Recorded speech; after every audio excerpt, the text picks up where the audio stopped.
राज्य सरकारमधील कॅबिनेट मंत्री आणि छत्रपती संभाजीनगरचे पालकमंत्री संजय शिरसाट यांच्या मुलावर एका विवाहित महिलेनं अत्यंत गंभीर आरोप केले। संजय शिरसाट यांचा मुलगा सिद्धांतवर फसवणूक, मानसिक छळ, शारीरिक छळ केल्याचा गंभीर आरोप करण्यात आलाय। छत्रपती संभाजीनगरमधील वकील चंद्रकांत ठोंबरे यांच्या मार्फत महिलेनं सिद्धांत शिरसाट यांना कायदेशीर नोटीस पाठवली आहे। मानसिक, शारीरिक छळ, फसवणूक, धमकी, हुंडा प्रकरणात गुन्हा दाखल करण्यात यावा अशी मागणी यावेळी करण्यात आली आहे। जान्हवी सिद्धांत शिरसाट असं या महिलेनं आपलं नाव सांगितलंय। सिद्धांतनं जान्हवीसोबत लग्न केलं होतं असा दावा वकिलामार्फत करण्यात आलाय। जान्हवीला नांदवायला त्यांनी नकार दिला। तिनं छत्रपती संभाजीनगरला येण्याचा आग्रह धरला होता, पण तिला येऊ दिलं नाही।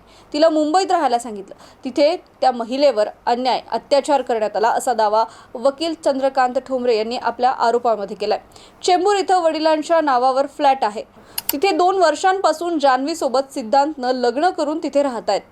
फॅमिली सोबत रीतिरिवाजानुसार त्यांनी लग्न केलं। 2 वर्ष चांगले राहिले, पण नंतर सिद्धांतचं तिसऱ्याच मुलीसोबत प्रेमसंबंध सुरू झाले।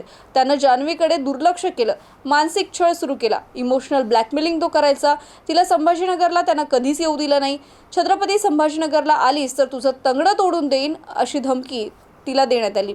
7 दिवसांच्या आत आता जान्हवीला नांदवण्यासाठी आम्ही सिद्धांत शिरसाटला कायदेशीर नोटीस पाठवलेली आहे, अन्यथा महिला अत्याचार कायद्यासंबंधी 3 केसेस दाखल करू असा इशारा देखील जान्हवीचे वकील चंद्रकांत ठोंबरे यांनी दिलाय। आता या आरोपांमध्ये नेमकी किती तथ्यता आहे हे पाहणं महत्त्वाचं असेल।